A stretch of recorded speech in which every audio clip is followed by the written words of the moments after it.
So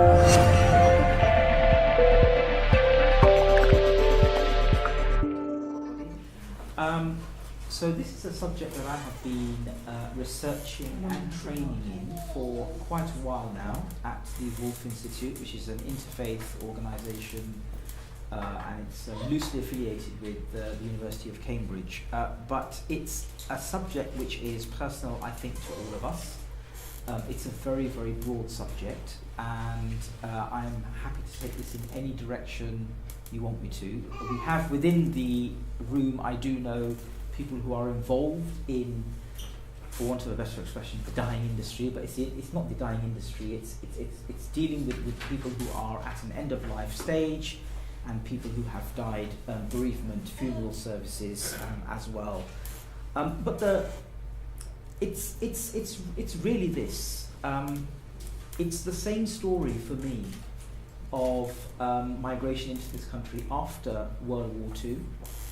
So in the 1950s and the 1960s, you had people coming from the Caribbean and from British India. And so if you were to look at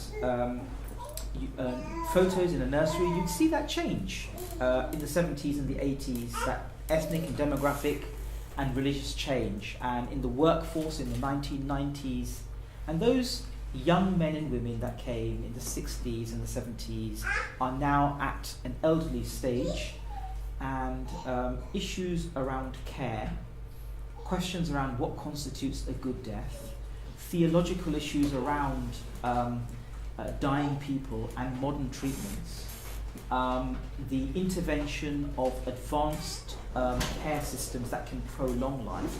All of these are issues that have come to the surface, as well as a nation struggling to cope with the cost of care, issues around dementia and forgetfulness. The Quran reminds us that we return to our primary self, we become young again, and when you look at people who have dementia, it's like they've become children again. But issues around care, questions around are mosques dementia-friendly, for example? These are contemporary questions.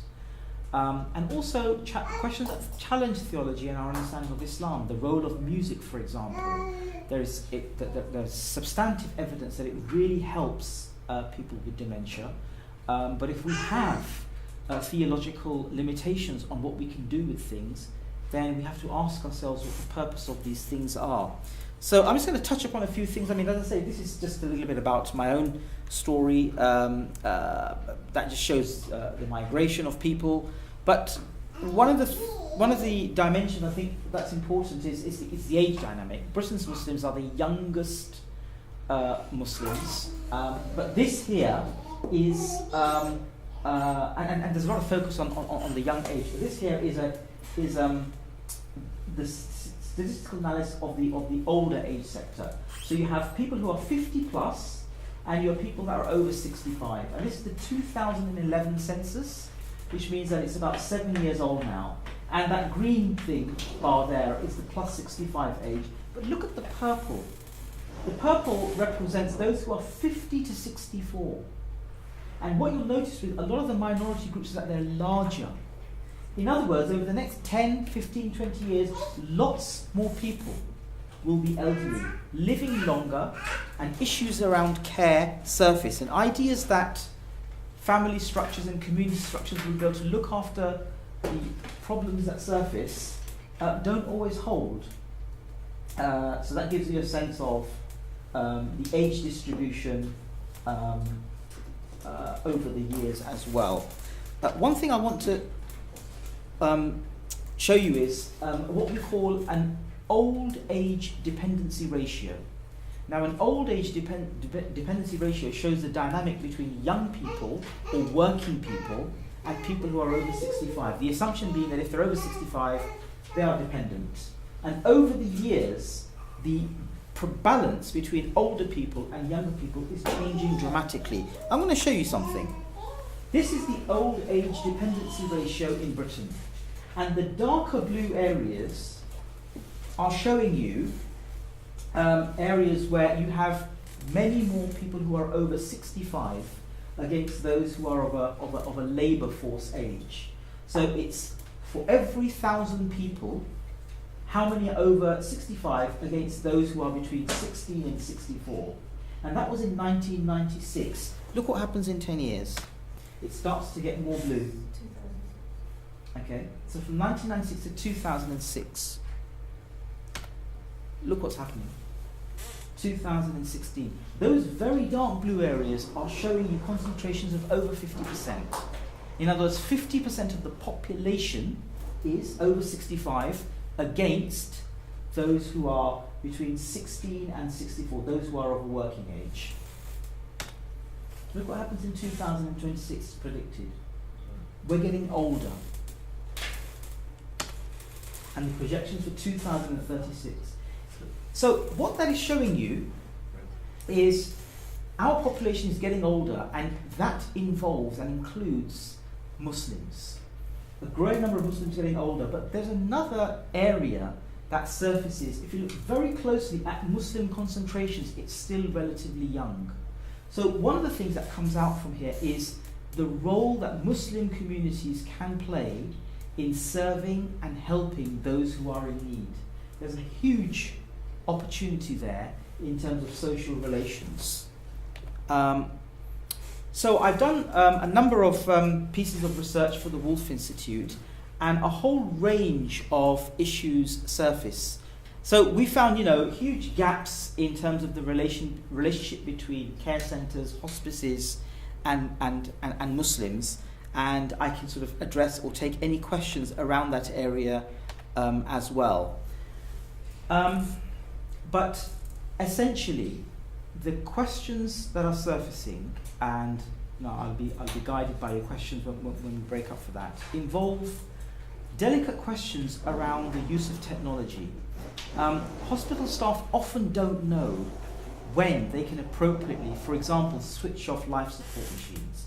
And they'll go to mosque imams, and mosque imams will immediately, who are not trained in this area, so they'll just say, don't switch off that machine. And it prolongs suffering. There are real life issues around people who have converted, and when they are at a stage when they need their care, sometimes they don't have the community support that we take for granted. Sometimes they don't really have anybody else in their family who is a Muslim, and what you find with different stories of people who have converted, and it's also the case, and we've had real life examples of, say, somebody that was Sikh that married into a Muslim family. There are all these dynamics. When it comes to funerals, it becomes very, very difficult because the family still want the funeral of the religion of birth, so to speak. And without adequate testimonies, wills, advanced care planning documents, they have to listen to the families because they are in control, and that person loses their sense of agency. There's also an issue around the care of the patient and the assumption that the family knows best. And often families that lack religious knowledge and lack religious literacy are the ones who often give the greatest operational headaches, because they all of a sudden want to do everything right, and they will look on Google and they will say this has to be in place and you have to do this, and they'll go to the nth degree to try and prolong life as well. Often, if they can speak to, and you have the whole family surrounding a patient, when they go away, the patient is often saying, look, I'm ready to go, I'm happy to go.